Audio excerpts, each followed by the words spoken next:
اللي اكتسح انتخابات النادي الاهلي. هارد لك يا حبيبي. يعني حابين نسألك عن تعليقك على المباراة، ولاحظنا ان حضرتك انصرفت قبل نهاية المباراة. لا لا لا لا لا، انا بالعكس، انا خلصت، هنيت رئيس نادي بتروجيت وكان معايا سيادة المحافظ. لا لا، ما انصرف، مش انا، ما فيش حد فارق تمام مهما يحصل له. لا، انا استنيت لغايه الاخر. راجل رئيس نادي بتروجيت راجل محترم، هنيته وكان معاه السيد المحافظ والسيد مدير الامن. لا مش انا اللي ما تقلقش يعني. وانا قلت من الاول دي مباراه فيها الفايز وفيها الخاسر، وده اللي عايزين نتعلمه. تمام يعني ده اللي احنا عايزين نتعلمه. جميل جميل جميل. لكن هو طبعا في مدير نادي وفي مسؤولين في النادي هم لاحظوا ان الماتش النهارده كان بالجماهير. يعني الماتش كان بجماهير كان في حوالي 2000 واحد. كان في 2000 واحد تقريبا. والتلفزيون صور. واعتقد مراقب المباراه صور. لكن ده ما يمنعش ان ولادنا كانوا وحشين. يعني خلينا نتكلم بصراحه. بتروجيت مع مدرب محترم، مع جهاز فني محترم، كان كويس جدا النهارده. والنهارده ما كانش يوم الزمالك. كنت في احتجاج بقى الاخ علاء ملك بيقدمه علشان فعلا كان في جمهور، دي قضيه ثانيه. وايضا عايز اقول لك مع برضه اولادنا مش بياخدوش على المستوى المطلوب، لكن برضه الحكم كان سيء يا كابتن مدحت، ما كانش كويس.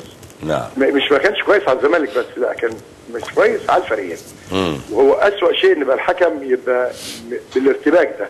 لكن في النهايه انا كمرتضى رئيس الزمالك بهني فريق بتروجيت زي ما هنيت رئيس مجلس الاداره. ودي مباراه كره قدم، رياضه فيها خاسر وفيها كاسب. المنيا لعب كويس الماتش اللي فات والزمالك كسب. نعم. وده اللي عايزين نعلمه لاولادنا كلهم يعني. كويس قوي قوي قوي. اذا لا مساس بالجهاز الفني. نعم. اذا لا مساس بالجهاز الفني، ولا اشوفه ولا يشوفني ولا خالص. خلي بالك يعني. انا في السويس انا كان عندي ميعاد النهارده مع سياده مستشار النائب العام، ثم كان عندي ميعاد في مكان كده مهم شويه، وبعدين بقوله لك بعد التليفون. وبعدين رحت السويس اتغدينا، كان في وقت نروح للولاد، قلت لا انا كصغيره ما حدش يروح لهم خالص، لا عشان لا نوترهم، وده جهاز فني شغال. انا بحاسبه في نهايه الموسم. في نهايه حضرتك خدت دوري، حضرتك خدت كاس، خدت افريقيا. قصه الحساب بالقطع دي انتهت الى الابد في نادي الزمالك. عظيم عظيم. مش فاتحين محل بقاله دي هتصوموني دي. لا لا لا لا. الجهاز جهاز فني باقي قاعد، عنده اخطاء هو بيصلحها بيعالجها، عنده لعيبه كانت موقوفه زي محمود فتح الله وياسر ابراهيم موجود، وعنده ياسر. ده اخطاء جهاز فني هو يشوفها اكتر مني واكتر مجلس الاداره. نعم. انا مش هصلح خالص. لكن انا عايز اقوله بتروجيت لعب مباراه النهارده محترمه، وده فريق الاول. انت كنت بتلعب الاول، انت بتلعب فريق في الدير. وبتروجيت يعني فريق جامد طول عمره يعني. نعم. انا بهنيه زي ما هنيت رئيس مجلس ادارته، بقول لاولادنا هارد ان شاء الله الماتش اللي جاي تبقى احسن ماتش ده ان شاء الله. طيب هل في اي اتجاه في الدوره المجمعه بمشيئه الرحمن لطلب حكام اجانب؟ برضه انا لا يا بص يا كابتن مدحت، يعني انا بصراحه دماغي ابتدت تزن من الاعلام. ايه بقى؟ افتح جورنال يقول لك ايه؟ مرتضى منصور يصر على حكام اجانب. بالعكس، انا عايز حكام مصريين، والشباب اللي طالع اللي الكابتن عصام مطلعهم دول انا معاهم ونشجعهم. النهارده الاخ البنا غلط، الماتش الجاي مش هيغلط، بالعكس. يعني لا فكرت ولا قلت ولا هقول، خلي بالك. لكن انت احيانا تقرا اخبار كده يقول لك ايه؟ مرتضى مش عارف، مرتضى اتخانق مع جمال علام، وجمال علام قال له انت رئيس لجنه الانديه والصراع. مش الكلام ده اصلا.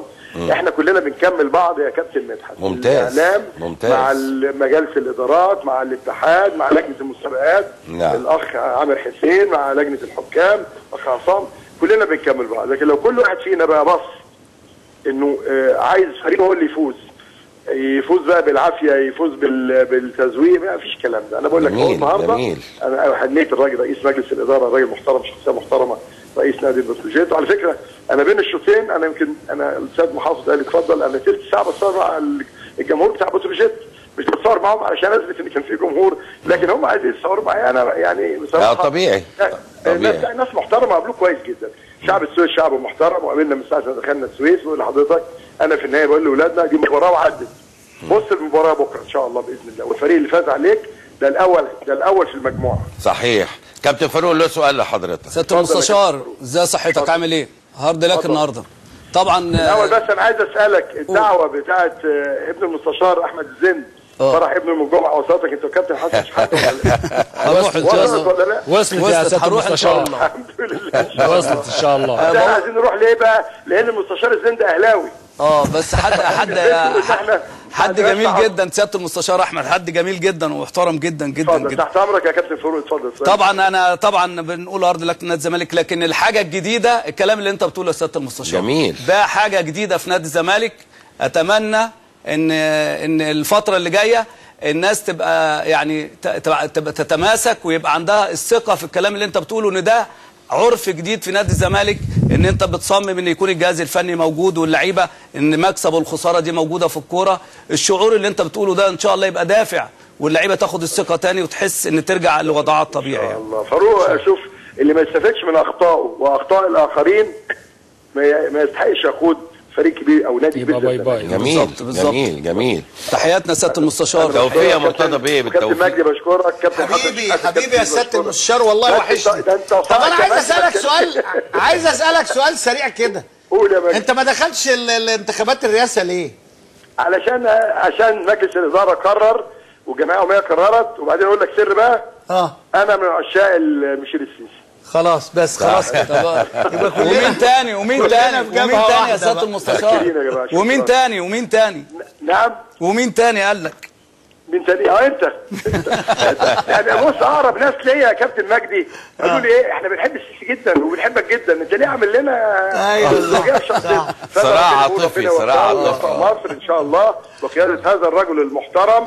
وبدعو شباب مصر كله، بقول كل الشباب المصري اللي ملوش علاقه بقى بالبنج وقله الادب والوزارات اللي كل شويه عمال بطال، عايز بلدك تطلع من نفق المظلم ده، انزل نمره 1 الانتخابات، انزل الاول وريني ارادتك فين، وبعدين عايز تنتخب مين دي قضيه ثانيه، بس انزل الانتخابات وري العالم كله ده شباب مصر نازل يعبر عن ارادته في الصندوق ان شاء الله. ان شاء الله. بالتوفيق يا مرتضى بيه، بشكرك شكرا جزيلا. طيب كنا بنكمل كلامنا مع مين؟ مع كابتن حسن. اتفضل يا كابتن. يعني دي برضه احب اعلق على سياده المستشار مرتضى منصور.